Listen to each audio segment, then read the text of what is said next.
Thank you, Madam Chair. The United States sets the benchmark for flight safety, and by arguably the most important measure, 2023 was a remarkably safe year for aviation, with no fatal accidents or hull losses for commercial jet aircraft. Flying commercial remains the safest way to travel, but understandably, recent incidents have left the flying public worried. The perception is things are getting worse. The public wants the Federal Aviation Administration and Congress to confront perceived risks in order to restore confidence for flyers. That brings me to the topic of today's hearings, the FAA's Organization Designation Authorization Program. ODA is important to the future of aviation safety, as well as to American competitiveness. I appreciate the work of our congressionally appointed expert panel, which reviewed Boeing's ODA for transport airplanes.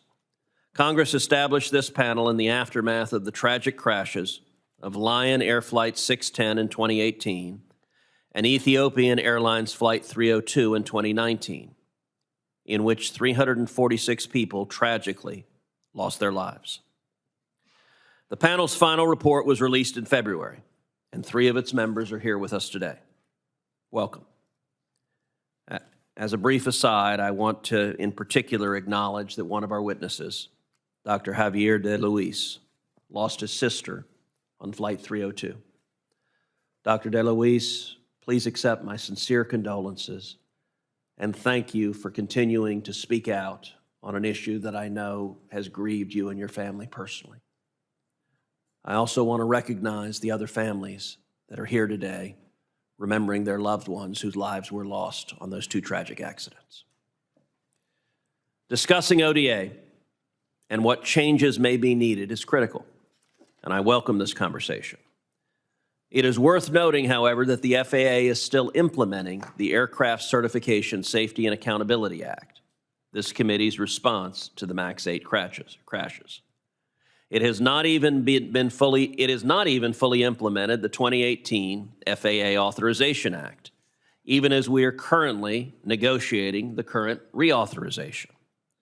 While it is clear that Boeing's culture and safety management needs drastic improvement, we should not rush to legislate just for the sake of legislating. To that point, I look forward to engaging with today's witnesses, all of whom deserve our appreciation and thanks for their hard work on this effort. Their report was a consensus product, issued without any dissenting views, which all of us in Congress can appreciate is no small accomplishment. And I hope to better understand their recommendations and how Congress can work to improve aviation safety in a targeted and effective manner. While discussing ODA and Boeing's safety culture is important, the flying public is also acutely worried about why pieces of Boeing airplanes are falling from the sky. The experts panel report specifically noted that the panel was not directed to investigate or provide recommendations towards specific airplane incidents or accidents, which occurred prior to or during the expert panel's work. In addition to today's hearing, I believe we also need to hear from the FAA and from Boeing itself about episodes like Alaska Airlines Flight 1282. Our committee needs to understand not only Boeing's ODAs, but the specific production missteps that caused the January incident.